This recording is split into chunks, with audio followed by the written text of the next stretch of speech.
예수께서 한 말 못하게 하는 귀신을 쫓아내시니 귀신이 나가매 말 못하는 사람이 말하는지라 무리들이 놀랍게 여겼으나 더러는 말하길 그가 귀신의 왕 바알세불을 힘입어 귀신을 쫓아낸다 하고 또 더러는 예수를 시험하여 하늘로부터 오는 표적을 구하니 예수께서 그들의 생각을 아시고 이르시되 스스로 분쟁하는 나라마다 황폐하여 지며 스스로 분쟁하는 집은 무너지느니라.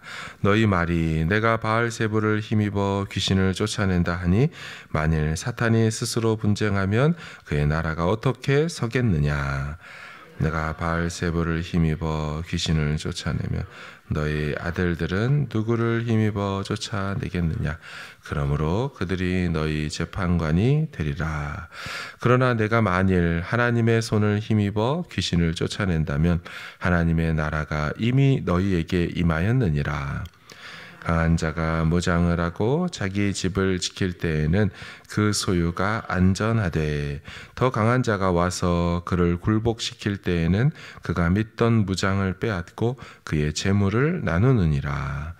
나와 함께하지 아니하는 자는 나를 반대하는 자요 나와 함께 모으지 아니하는 자는 해치는 자니라. 더러운 귀신이 사람에게서 나갔을 때에 물 없는 곳으로 다니며 쉬기를 구하되 얻지 못하고 이에 이르되 내가 나온 내 집으로 돌아가리라 하고 가서 보니 그 집이 청소되고 수리되었거늘. 우리 같이 읽습니다. 이에 가서 저보다 더 악한 귀신 7을 데리고 들어가서 거하니 그 사람의 나중 형편이 전보다 더 심하게 되느니라. 아멘. 사건과 현상은 하나지만 반응은 여러 가지인 경우를 보게 됩니다. 누가 어떤 행동을 했다, 어떤 일이 일어났다. 분명히 사건과 일은 하나지만 이에 대한 해석과 반응은 다양하게 나타납니다. 예수님 당시에도 예수님은 사역을 하시고 하나님 나라의 일을 행하셨지만 이것에 대한 사람들의 반응은 다양했습니다. 오늘 본문에서는 예수께서 말 못하게 하는 귀신을 쫓아냅니다. 14절에 예수께서 한 말 못하게 하는 귀신을 쫓아내시니 귀신이 나가매 말 못하는 사람이 말하는지라. 분명히 놀랍고도 칭송받을 만한 일을 하셨습니다. 그런데 이 사람들의 반응은 왜곡이라는 반응과 시험이라는 반응으로 나타났습니다. 15절을 보시면 그 중에 더러는 말하기를 그가 귀신의 왕 바알세불을 힘입어 귀신을 쫓아낸다. 지금 어떤 반응을 보이는 겁니까? 하나님 나라의 왕을 귀신의 하수인으로 전락시키고 이 사건을 왜곡시켰습니다. 이에 대해 예수께서 만일이라는 가정법을 사용하셔서 반문하시죠. 18절에 너희 말이 내가 바알세불을 힘입어 귀신을 쫓아낸다 하니 만일 사탄이 스스로 분쟁하면 그의 나라가 어떻게 서겠느냐. 그러니까 사탄 나라 귀신의 왕인 이 바알세불의 힘을 빌려서 자기네 나라 귀신을 쫓아낸다. 이건 앞뒤가 맞지 않는 말이라는 이야기죠. 내분이 일어난 사탄의 나라. 예수께서 사탄인 바알세불 힘을 빌려서 사탄의 졸개들과 싸운다. 말이 안 되는 논리로 이 사건을 왜곡시키고 공격하는 겁니다. 예수님은 그들의 주장 자체가 논리적 왜곡이고 억지 주장이라고 반박하십니다. 또 18절을 보시면 너희 말이 내가 바알세불을 힘입어 귀신을 쫓아낸다 하니 만일 사탄이 스스로 분쟁하면 그의 나라가 어떻게 서겠느냐. 자, 다음으로는 그들의 두 번째 반응이 나오는데요. 귀신을 축출하고 말 못하는 사람을 말할 수 있도록 하신 그 예수님을 찬양하는 게 아니라 예수님을 시험하려는 반응입니다. 16절에 또 더러는 예수님을 시험하여 하늘로부터 오는 표적을 구하니. 자, 직역하면 그중 일부는 예수를 시험하기 위하여 표적을 구했다. 이미 예수님께서는 귀신을 쫓아내심으로 당신이 어떤 분이시고 어떤 존재인지를 충분히 드러냈음에도 불구하고 그들은 다른 표적을 구하고 있습니다. 이에 대해서 이제 내일 본문이죠. 29절에 보면 예수님이 이런 말씀을 합니다.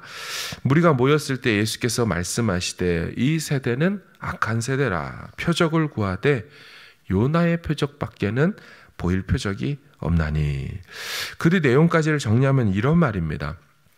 당시에 그 이방 니느웨 사람들에게 유대인인 요나가 나타난 것 자체가 그들을 심판하겠다는 표적이었던 것처럼 이 세대도 나, 곧 예수가 온 것이 구원의 표적이다라고 말하는 거죠. 게다가 나 예수는 솔로몬보다 더 큰 이고 요나보다도 더 큰 존재라는 겁니다. 구약의 여러 표적들이 가리키는 이 종착역이자 목표인 내가 여기 있고 그것들을 지시하고 예언했던 선지자들보다 더 큰 이인 내가 여기 있는데 어찌하여 너희는 더 큰 표적을 내게 보이라 하느냐, 이렇게 말씀하고 있는 것이죠. 자, 그러면서 가정법 하나를 더 사용하여서 그들에게 반문하십니다. 20절을 보시면 그러나 내가 만일 하나님의 손을 힘입어 귀신을 쫓아낸다면. 여러분, 지금 예수님의 이 말씀이 사실입니까? 네, 맞죠. 예수님은 귀신의 왕 바알세불의 힘을 빌려 그 나라 종족인 귀신을 쫓아내는 게 아니죠.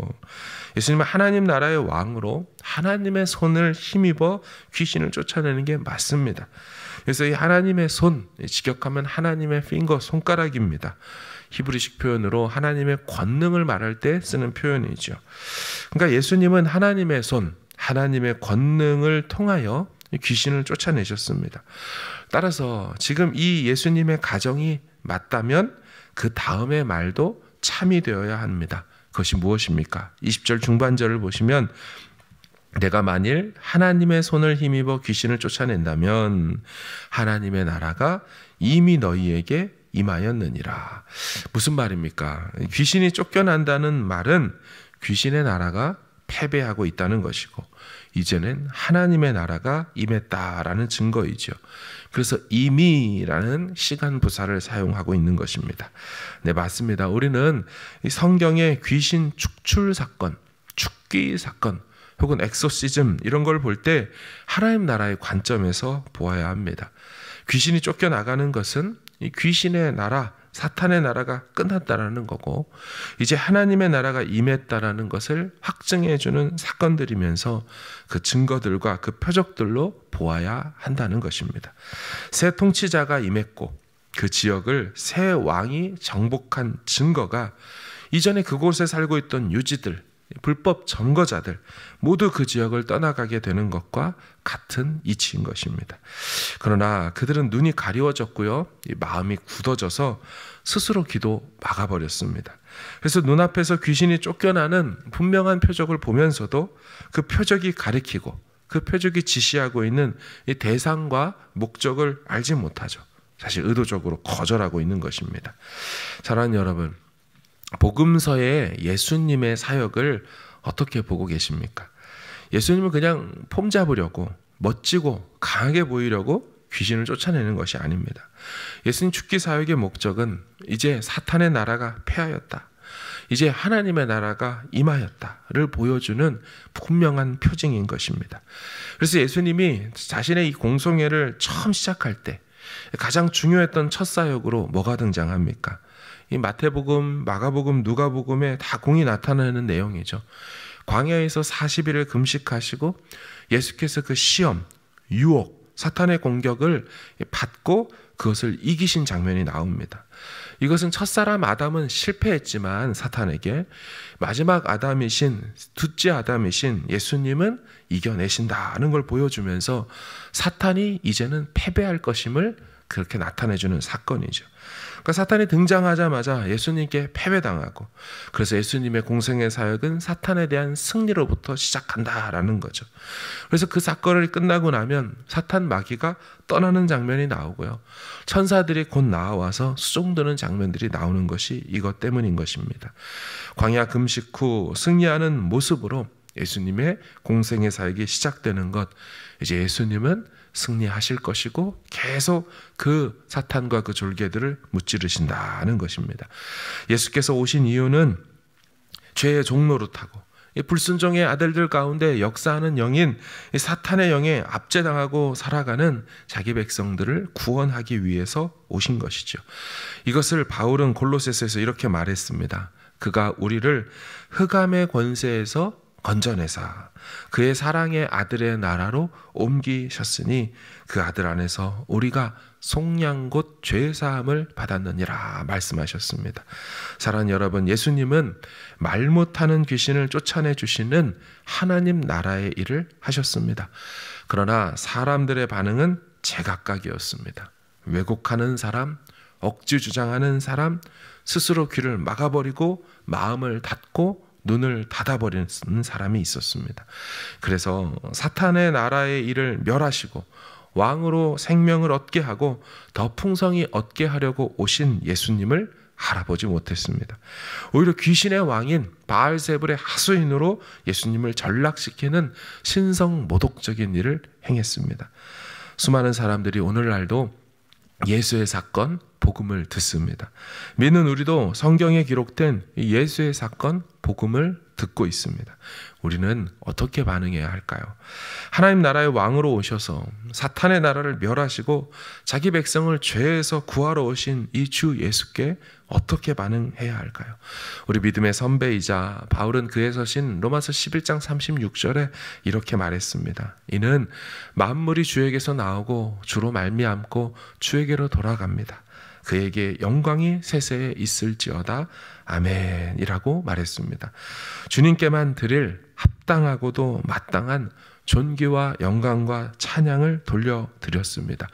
이 세상의 왕으로 오신 예수님, 우리 인생의 왕과 주인으로 오신 예수님을 오늘도 찬양하고 알아보고 또 그에 합당한 그 반응, 또 감사의 제사를 드리는 우리 모두가 되기를 주님의 이름으로 축원합니다. 아멘.